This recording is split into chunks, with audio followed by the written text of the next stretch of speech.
எங்கள் வாழ்வும் எங்கள் வளமும் எங்கள் வாழ்வும் எங்கள் வளமும் மங்காத தமிழன்று சங்கே முழங்கு. அன்பர் பணி செய்ய என்னை ஆளாக்கி விட்டுவிட்டால் இன்ப நிலை தானே வந்த இதுவும் பராபரம். தும்பி இலக்கிய அமைப்பை நிறுவி அதை மிகச்சிறப்பாக கொண்டு செலுத்துகிற இனிய நண்பர் திருமிகு பன்முகத்திறமையாளர் திருமிகு ஞானவடிவேல் ஐயா அவர்களையும் அவரோடு துணை நின்று தன்னுடைய தேன் போன்ற குரலால் இதை ஒருங்கிணைத்து மிகச்சிறப்பாக கொண்டு செலுத்துகிற ஒருங்கிணைப்பாளர், கவிஞர், பேச்சாளர் திருமிகு தேன்மொழி அம்மா அவர்களையும் இங்கு இணைந்துள்ள திருமிகு வைஜெயந்திராஜன், திருமிகு உலகம்மாள் ஒவ்வொருவரையும் மிகச்சிறந்த ஒரு ஆளுமைகள், ஒவ்வொருவரையும் சொல்லிகிட்டே போகலாம். ஒரே ஒரு நிமிடம். திருமிகு அழகான ஒரு பாடல் நமக்கு தந்த சாமி மல்லிகா, திருமிகு சௌரிராஜன் ஐயா பெருமதிப்புக்குரியவர், திருமிகு விஜயராணி, திருமிகு வாசுகி அம்மா அவர்கள், திருமிகு கிருஷ்ணமூர்த்தி ரங்கசாமி ஐயா அவர்கள், காவு கிருஷ்ணசாமி அவர்கள் மற்றும் அனைத்து சான்றோர்களையும் வணங்கி, சௌரிராஜன் ஐயா முதலான அனைவரையும் வணங்கி நான் அதை தொடங்குகிறேன். இன்றைக்கி ஒரு அழகான ஒரு ஆங்கில நூல். எத்தனையோ கலைகள் கற்றுருக்கோம், நம்ம எத்தனையோ கலைகளை பற்றி அறிந்திருக்கிறோம். இன்றைக்கு நான் சொல்ல போகிறது the art of letting go. The art of letting கோங்கிற ஒரு புத்தகம். இது Nick Trenton, NICK, Nick Trenton, TRENTON, ட்ரெண்டன்கிற ஒரு உளவியலாளர் எழுதின புத்தகம். The art of letting go. இது கைவிடுதல் இல்லை, நம்மை அழுத்தி கொண்டிருக்கிற பல விஷயங்களிலிருந்து புத்தகத்தை நண்பர் காட்சிப்படுத்தியிருக்காரு. The art of letting go. நம்மளை கட்டுப்படுத்துகிற பல விஷயங்கள்லேருந்து விட்டு விடுதலையாகி என்று பாரதி சொன்னது மாதிரி விட்டு விடுதலையாகி அந்த உணர்வுகளிலிருந்தும் அந்த உணர்வுகளில் இருக்கிற தாக்கத்திலிருந்தும் எப்படி விடுதலையாவது. பல புத்தகங்கள் பிரச்சனையை மாத்திரம்தான் சொல்லும், ஆனால் இந்த புத்தகம் உத்திகளையும் தருது. எப்படி விட்டு விடுதலையாதல். இப்போ ரெண்டு சொல்கிறோம், கைவிடுதலும் விட்டு விடுதலும் ஒன்றும் இல்லை. கைவிடுதல் எப்போ நிகழ்கிறது? ஒரு ஒரு ஒரு இதில் ஈடுபடுறோம், அதில் தோற்று போயிட்டோம், அதை விட்டுடுறது. அது குவிட். அது கையை விட்டு அது தோல்வி மனப்பான்மை. இது நாம் ஒரு சுதந்திரம் பெறுதல். எதில் இருந்தெல்லாம் சுதந்திரம் பெறலாம்? நமக்கு சொல்கிறாங்க, கடந்த காலத்தில் 5 விஷயங்கள் நம்மளை துன்புறுத்துதுங்கிறாங்க. என்ன வாழ்வியல் சிந்தனைகள் தான் இது. 1, காயங்கள். கடந்த காலத்தில் நமக்கு ஏற்பட்ட காயங்கள், அதை நம்ம என்ன பண்ணுறோம்? பொறுக்கு தட்ட விடாமல் பிச்சு ரணமாக்கி அதை மறுபடியும் பார்க்குறோம். கடந்த கால காயங்கள், ஹர்ட் அப்படிங்கிறார். இந்த புத்தகத்தினுடைய தலைப்பிலேயே அதைத்தான் எழுதுகிறார். மூவ் பியாண்ட் த ஹர்ட்டுங்கிறார். ஹர்ட்டு ஏற்பட்டுருச்சு, move beyond the hurt, find emotional ஃப்ரீடம்னார். அதான் விட்டு விடுதலையாதல்னு நம்ம சொல்கிறோம். And restore your inner peace, உட அமைதி.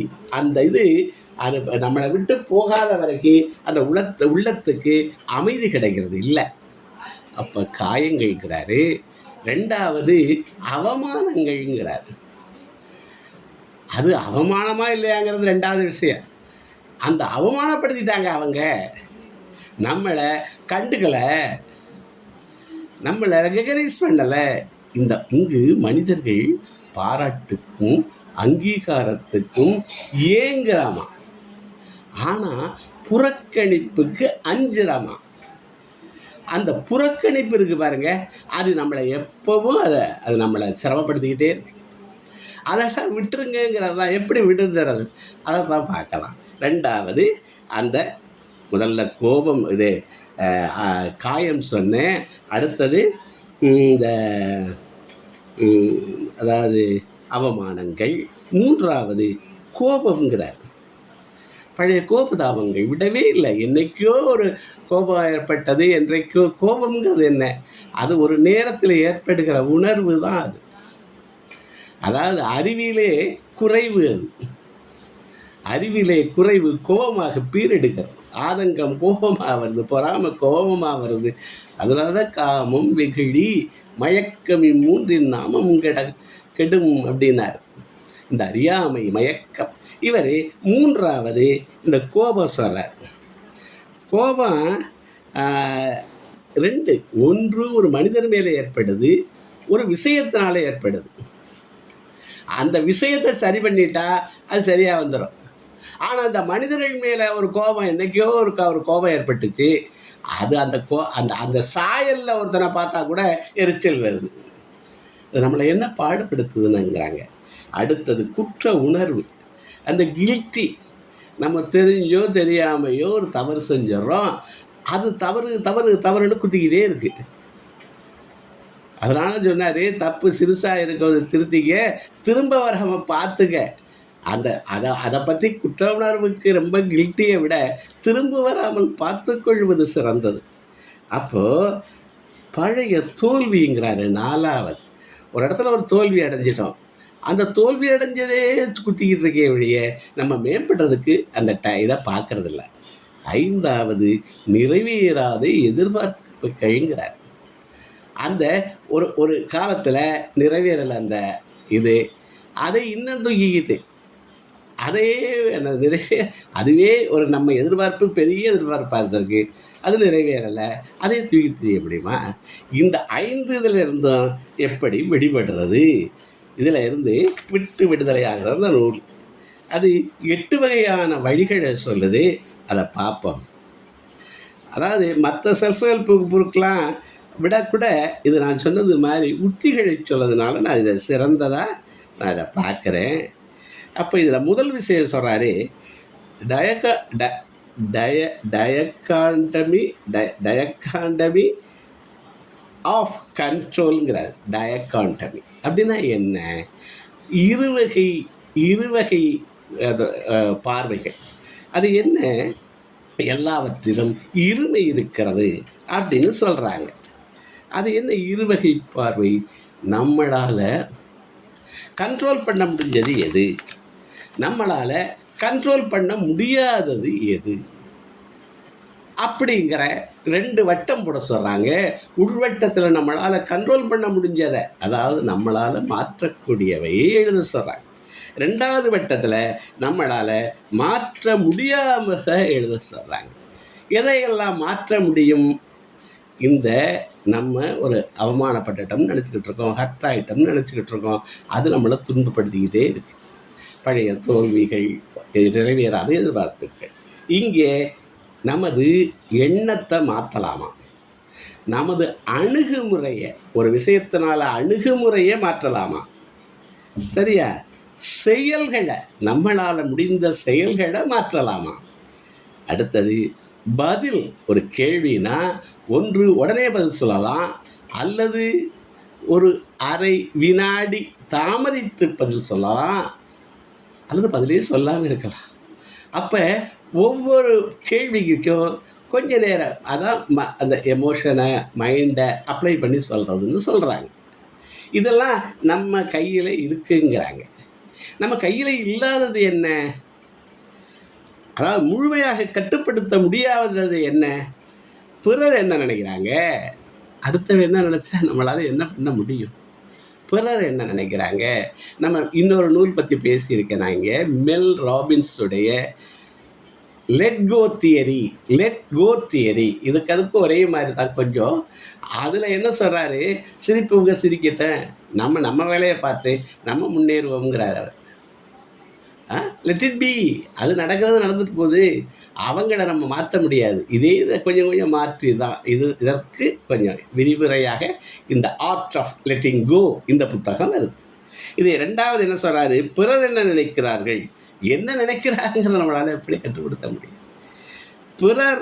பிறருடைய நடத்தை கடந்த காலம் முடிஞ்சிருச்சு, அதை அதை நம்மளால் மாற்ற முடியாது.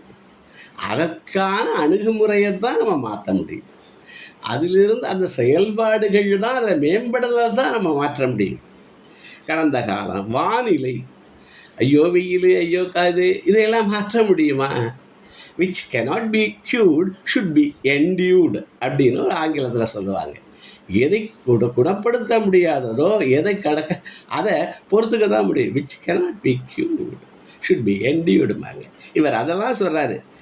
எதிர்பாராத நிகழ்வுகள், எத்தனையோ ஆக்சிடெண்ட்டு, ரேண்டம்னஸ்ன்னு நம்ம நிறைய பேசுகிறோம். இன்னொன்று இறுதி முடிவை நம்மளால், அது காலம்தான் சரி தப்புன்னு சொல்லும். இறுதி முடிவை நம்ம இப்போவே அதையெல்லாம் எதுங்க முடியாது. இதெல்லாம் அவர் பொதுவாக இது டயக்காட்டமி ஆஃப் கண்ட்ரோல்ஸ், இருவகை கண்ட்ரோல் நம்மளால். அப்போ நம் வாழ்க்கையில் அதிகமாக மனமெழுத்து அடைவது, ஒரு கேள்வி கேட்குறேன் உங்களை, நம் வாழ்க்கையில் அதிகமாக மன அழுத்தம் அடைவது நம்மால் மாற்றக்கூடியவற்றாலா அல்லது மாற்ற முடியாததால்? நம்மளால் நம்ம ரொம்ப மன அழுத்தம் அடைகிறது பெரும்பகுதி எல்லாமே மாற்ற, அடுத்த கண்ட்ரோலில் இருக்கிறத அடுத்தவன் சிரிப்பானே நினச்சி என்ன பண்ணுறது. அடுத்த ஒரு தவளைக்கதை நான் படித்தேன். அதாவது ஒருவர் உணவு விடுதிக்கு போகிறாரு. உணவு விடுதியில் ஒரு வெளிநாடு ஒரு பதார்த்தம் வைக்கிறாங்க. அது என்னன்னு கேட்டால் அது தவளை காலில் செஞ்சது. இவர் முதல் நாள் அந்த பக்கத்தில் ஏகப்பட்ட தவளை சத்தம், ஒரே தூங்கவே முடியல. இவர் வீட்டுக்கு பதிலாக ஒரு குட்டை. இவர் என்ன பண்ணார், முதலாளிகிட்ட போய் ஒரு டீல் போட்டார். நான் நாளைக்கு 100 தவளைக்கால் தரேன், இவ்வளவு ரேட்டு, இத்தனை மணிக்கு வந்துடுறேன். அவர் சரின்ட்டார் முதலாளி. மறுநாள் ரொம்ப நேரமாச்சு, இவர் வரவே இல்லை. கடைசியில் சேர்ந்தபோது ஒரு 6-8 காலை கொண்டுக்கிட்டு வந்தார். அவர் கேட்டார், இவ்வளோ லேட்டாக வர்றீங்க, இவ்வளவு 100 காலுக்கு கான்ட்ராக்ட் போட்டீங்களேன்னு கேட்டார். இல்லை, நேற்று ரொம்ப சத்தமாக இருந்துச்சு, அந்த குட்டையில் நூற்றுக்கணக்கான தவளை இருக்கும்னு நினச்சேன். தவளைகள் காலையில் போய் துளாவி பார்க்குறேன், ஒரு 5-6 தவளை தான் இவ்வளவு சத்தம் போட்டிருக்கு. நம்மளை பற்றி இந்த சத்தம், இந்த பேசுவோர் எத்தனை பேர் தான் இருக்க முடியும்? அவங்க சிரித்தாங்க, இவங்க சிரித்தாங்கங்கிறது அந்த கண்ட்ரோல் முதல்ல சொல்கிறாரு. இது மாதிரி 8 அதை விரைவாகவே சொல்லிக்கிட்டு போகிறேன். அடுத்தது நிகழ்வு நன்மை துன்புறுத்ததை காட்டிலும் அதை பற்றிய நமது விளக்கமே நான் ஜட்ஜ்மெண்டல் அப்படின்னு இதை சொல்கிறார். நம்ம என்ன பண்ணுறோமா, ஒவ்வொருத்தருக்கும் ஜட்ஜி, இது நடந்தால் இது சரி, இது சரியில்லை, அந்த அவர் பேசுகிறது சரி, அவர் பேசுகிறது சரியில்லை. ஒவ்வொரு தவணையும் எதுக்கும் ஜட்ஜ்மெண்ட் பாஸ் பண்ணிக்கிட்டே இருக்கமா. நம்ம விடுற குற்றத்துக்கு நாம் அட்வொகேட்டாக இருக்கமா. நான் அப்படி செஞ்சேன், அதுக்கு நியாயம் சொல்கிறோமா. அடுத்த வச்சு ஒன்று குற்றமே செய்யாட்டிய அவனை குற்றவாளியாக்கி அந்த ஜட்ஜ்மெண்ட்டை நம்ம கொடுத்துக்கிட்டே இருக்குமா. அப்போ இந்த நான் ஜட்ஜ்மெண்டல் இருந்தால் இதையெல்லாம் விடலாம்ங்கிறாங்க. சில விஷயங்களில் அந்த ஜட்ஜ்மெண்ட் அப்படிங்கிற ஒரு விஷயத்தை பார்க்க சொல்கிறாங்க. நிகழ்வுகளின் இன்டர்பிரிட்டேஷன் தான் நம்மளை குழப்புதுங்கிறார். உடனடி தீர்ப்பு வழங்காமல் உணர்வுகளை கவனித்து, எண்ணங்களை கவனித்து பதில் சொல்கிறது. அதான் நான் சொன்னேன், ஒரு பகுதியில் ஒரு அரை நொடி தாமதம் மிகுந்த வெகுமதி தருங்கிறாங்க. அடுத்தது செல்ஃப் டிஸ்டன்சிங்னு அடுத்தது சொல்கிறார். முதல்ல என்ன சொன்னேன், கண்ட்ரோலில் எது இருக்குது பார்க்க சொன்னேன். 2வது இப்போ சொல்கிறது ஜட்ஜ்மெண்டலாக இருக்க வேண்டாம்னு. 3வது செல்ஃப் டிஸ்டன்சிங்கிறார். இந்த செல்ஃப் டிஸ்டன்ஸுங்கிறத நாம் உள்ளே இருந்து பார்ப்பதை விடவும் வெளியிலிருந்து பார்க்கலாம்ங்கிறாங்க. ஒரு பொருள் எடுத்து கண்ணுக்கு கிட்டத்தில் ரொம்ப கிட்டத்தில் வச்சிட்டோம்னு வச்சுக்கோங்க, அது கண்ணையும் மறைச்சி எல்லாத்தையும் மறைச்சிடும், எதுவுமே புலப்படாது. அதை விலகி இருந்து பார்த்தா கொஞ்சம் தூரம் தள்ளி வச்சுட்டேன்னு வச்சுக்கோங்க, அப்போ என்ன ஆகுது, அப்போ எல்லாமே அந்த பொருளும் கரெக்டாக தெரியுது, சுற்றுச்சூழலும் தெரியுது. அப்போ விலகி இருந்து பாருங்கள்ங்கிறாங்க. ஒன்று நடந்துருச்சு, கொஞ்சம் விலகி இருந்து அவங்க நிலையில் இருந்து எதனால் இது நடந்தது அப்படிங்கிறதான் நினைக்கிற போது அந்த காயங்கள் ஆறும். இதெல்லாம் காயங்களுக்கு மருந்து தான் அதை சொல்லிக்கிட்டு இருக்கோம், செல்ஃப் டிஸ்டன்சிங். அடுத்தது இன்னர் கிரிட்டிக்னு ஒன்று சொல்கிறாரு. அதாவது இந்த கிரிட்டிசிசம், நம்மளே கிரிட்டிசிசம் பண்ணிக்கிறது ரொம்ப அதிகமாக இருக்கா. நீ சரியில்லை, உன்னால் இதை ஒழுங்காக நடத்த முடியாது அப்படிங்கிறத நம்மளுக்குள்ளே நம்மளை ரொம்ப பாடுபடுத்திக்கிறோமா. அதுக்கு என்ன சொல்கிறாரு, ஒரு குழந்தை, அந்த குழந்தை ஓடி ஆடுது, நம்ம அதை குழந்தை, சின்ன குழந்தை அது போயிட்டு போகுது, பேரை வையிறான், போடாங்கிறான். நம்ம என்ன பண்ணுறோம், கம்பேஷன் இருக்குது அவங்ககிட்ட. அதே மாதிரி ஒரு இளைஞன் இன்றைக்கி பார்த்தா அவங்களோட தலைமுடியையும் அதை இதையும் நான் நிறைய பள்ளிகளுக்கு போகிறேன், இருந்தாலும் அவங்கள நம்ம ஏற்றுக்கொள்கிறாங்க. ஏன், அந்த எவனோ ஒருத்தனுக்கு ஒரு நாய்க்குட்டிக்கிட்ட காமிக்கிற கம்பேஷனை நம்மகிட்ட காமிக்க முடியாது. அந்த கருணையை நம்மிடமே அப்படி தான் இருக்குது உலகம் அப்படின்னு எப்போ நம்மகிட்டையே நம்மளே பொறுத்துக்கிறது. அப்படி பொறுத்துக்கிற போது இந்த குற்ற உணர்வு, நான் முன்னாடி சொன்ன கில்ட்டினஸ், இதுகள்லாம் சரி வாழ்க்கை எப்படி நடக்குது, ஏதோ தவறு நடந்துச்சு, இந்த மாதிரி தவறு இல்லாமல் இருப்போம் அப்படின்னு பார்க்குறத என்ன மாதிரி சொல்கிறாங்க, இன்னர் கிரிட்டிக் அப்படிங்கிற ஒரு வார்த்தையில் சொல்கிறாங்க. செல்ஃப் கம்பேரிஷனை வலியுறுத்தது நம்மை நாமே தாழ்த்தாமல் மனிதர்கள் ஆகிய நம் குறைகளை ஏற்றுக்கொண்டு முன்னேற வேண்டும் அப்படிங்கிறது மாதிரி இதை சொல்கிறார். அடுத்தது எக்ஸலண்டிசம், சோசலிசம் மாதிரி எக்ஸலண்டிசம்னு சொல்கிறார். நம்ம பல இது சொல்லியிருக்கோம். எக்ஸலண்டிசமா அவர் சொல்கிறாரு, பெர்ஃபெக்ஷனிசம்னா 100% சரியாக செய்கிறது. பர்ஃபெக்ட் அப்படின்னா என்ன, பூர்ணம், பூர்ணத்துவம். பூர்ணத்துவம்னா 100% சரியாக செய்கிறது. அது நடக்கவே நடக்காது. எது நடக்கும், டுவார்ட்ஸ் பெர்ஃபெக்ஷன் தான் போக முடியுமே ஒழிய, ப்ராக்டிஸ் மேக்ஸ் அஸ் பெர்ஃபெக்ட்டுங்கிறது தான் ஒழிய. எக்ஸலண்டிசம்னா என்ன சொல்கிறாங்க, நேற்று இருந்து நம்ம முன்னேறணும். அதாவது என்னால் முடிந்த அளவுக்கு சிறப்பாக செய்வேன். எக்ஸலண்ட் அப்படின்னா சிறப்பு. என்னால் முடிந்த அளவுக்கு, இயன்ற அளவுக்கு நான் சிறப்பாக செய்வேன் அப்படிங்கிறத. நான் இந்த நூலை முழுவதும் படிச்சுட்டு இங்கே என்னால் சொல்லிட முடியாது, 100% இங்கே சொல்லிட முடியாது, நேரக்கட்டுப்பாடு எவ்வளவோ இருக்குது. ஆனால் என்னால் முடிந்த அளவு இதை நான் அதை ஓரளவு கவனம் கொடுத்து மெனக்கெடுதல் எங்கள் தாயார் சொல்லுவாங்க. கொஞ்சம் அந்த மெனக்கெட்டு இதை பார்த்து குறித்து வச்சு இங்கே சொல்லுகிற போதெல்லாம் அறிவார்ந்த சபை இதிலெல்லாம் கவனமாகவும் பேசணும்.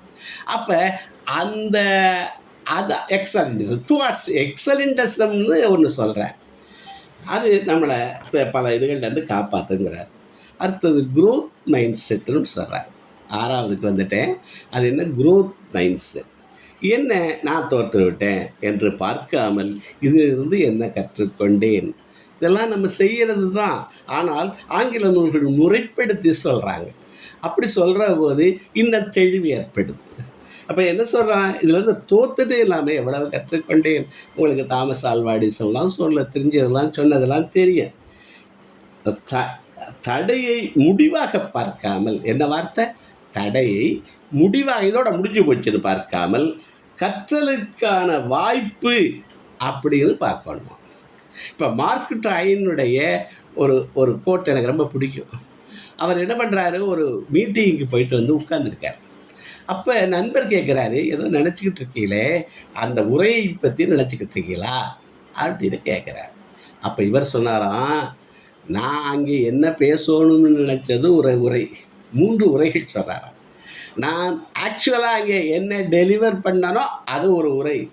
நான் இப்போ நினச்சிக்கிட்டு இருக்கிறது என்ன அங்கே கொடுத்துருக்கலாம், என்ன பேசியிருக்கலாம்னு நினச்சிக்கிட்டு இருக்கேன்.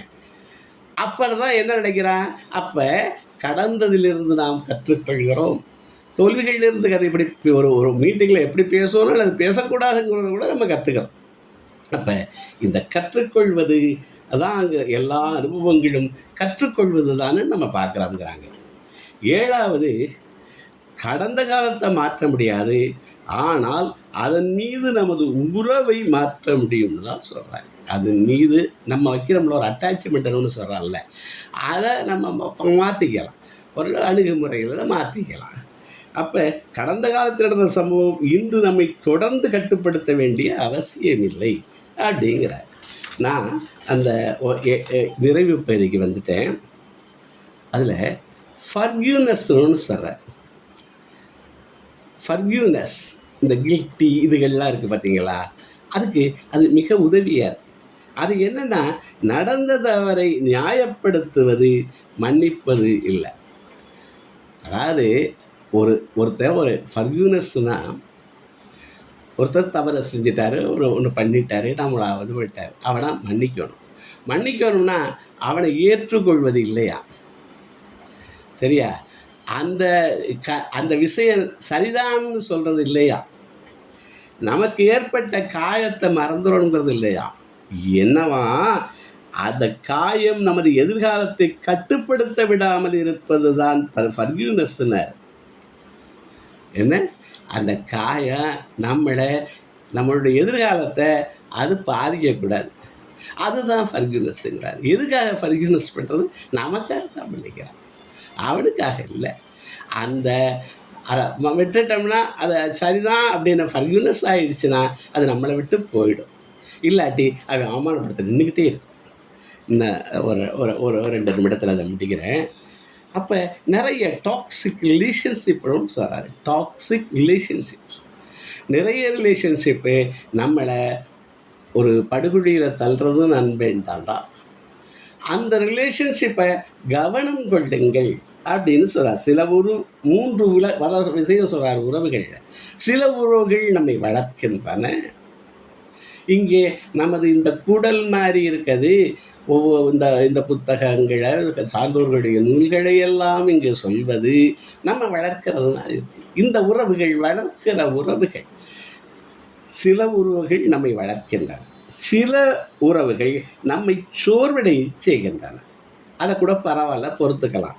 சில உறவுகள் தூரத்தில் வைப்பதே ஆரோக்கியமான முடிவுங்கிறார்.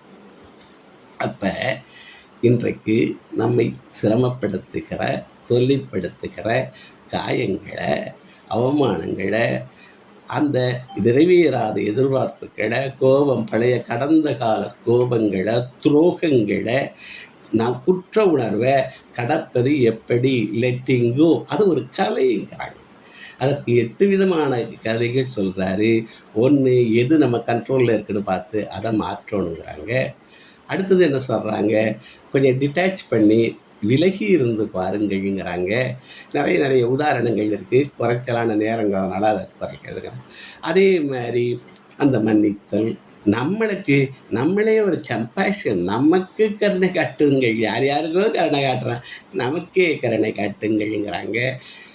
இது மாதிரி 8 விதமானது சொல்கிறாங்க. எல்லாம் நமக்கு அறிந்தது தான், அதை முறைப்படுத்தி சொல்கிறாங்க. இப்போ 5 கேள்விகளோடு நான் இதை நிறைவு செய்கிறேன்.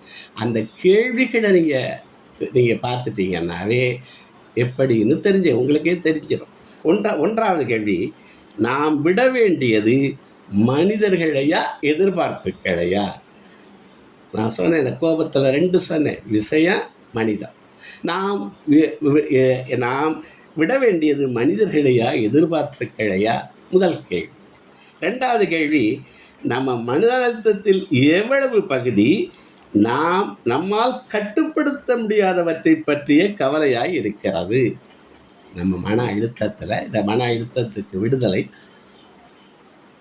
அதில் எத்தனை % நம்மளால் கண்ட்ரோல் பண்ண முடியாததாக இருக்குது? அடுத்தது, மன்னிப்பது பிறருக்காகவா நமக்காகவா?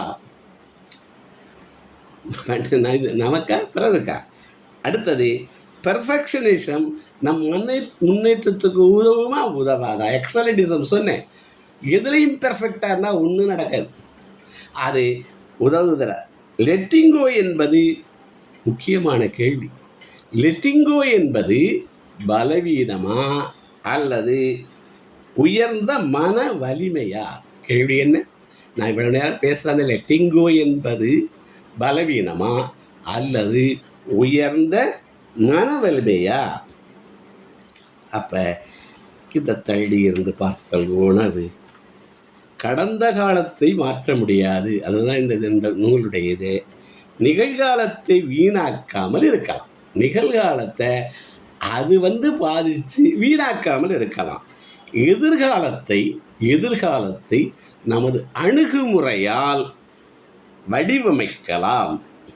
விடுதல் என்பது செயலற்று போதல் அல்ல, நமது ஆற்றலை தவறான இடத்திலிருந்து சரியான இடத்திற்கு திருப்புவது. தவறான இடத்திலிருந்து சரியான இடத்துக்கு திருப்புவது. ரொம்ப மகிழ்ச்சி. இந்த அறிவார்ந்த சபையை மீண்டும் மீண்டும் வழங்கி நான் விடைபெறுகிறேன். நன்றி. வழக்கம் போல ஒரு அருமையான தன்னம்பிக்கை ஊட்டக்கூடிய, நம்முடைய வாழ்க்கையில் நாம் செய்யக்கூடிய தவறுகளை எல்லாம் எப்படி அதை விட்டு நாம் மேலே அதிலிருந்து நாம் விடுபட்டு வெளியே வர வேண்டும் என்பதை போன்ற, எப்பவுமே உங்களுடைய நீங்க தேர்ந்தெடுக்கிறது எல்லாமே அப்படிதான். இந்த குட் வைப்ஸ்ன்னு சொல்றாங்க, அந்த நேர்மறை சிந்தனை கூட கொடுக்கக்கூடியதாக, நமக்குள்ள ஒரு நல்ல மாற்றத்தை உருவாக்கக்கூடியதாகத்தான் நீங்கள் எடுத்து வரக்கூடிய அந்த அனுபவங்கள், இதை நூல்கள் சொல்றதை விட அனுபவங்கள்னு சொல்லலாம், இருக்கின்றன. அப்படியாக இன்றைக்கும் ஒரு அருமையான நூலாக நீங்க the art of letting go என்ற நூலில் இருந்து பல்வேறு தகவல்களை, குறிப்பாக முக்கியமான செய்திகளை எல்லாம் இங்க சொல்லியிருக்கீங்க. 5 கேள்விகளை கேட்கும் போது அதுல பார்த்தா நமக்கு எது முதல்ல மனிதர்களா எதிர்பார்ப்புகள் தான் தோணுச்சு. அதுக்கப்புறம் எவ்வளவு கட்டுப்படுத்துறதுன்றது அது ஒரு கேள்விக்குறியாதான் இருக்கு. அதெல்லாம் பார்த்துக்கணும். மன்னிப்பது நிச்சயமா பிறருக்காக இல்லை, மன்னிச்சா நமக்காக தான் அந்த மனசு சமாதானம் அடைஞ்சு இதாயிடும். அது போல ஒவ்வொரு விஷயத்தையும் நீங்க ரொம்ப அழகாக இந்த அவைக்கு வழங்கி இருக்கிறீர்கள். அதற்கு எங்கள் அனைவரின் சார்பில் உங்களுக்கு மனமார்ந்த நன்றியை தெரிவித்துக் கொள்கிறோம் ஐயா. மிக்க மகிழ்ச்சி, நன்றி. தொடர்ந்து நமக்கு உலகமெல்லாம்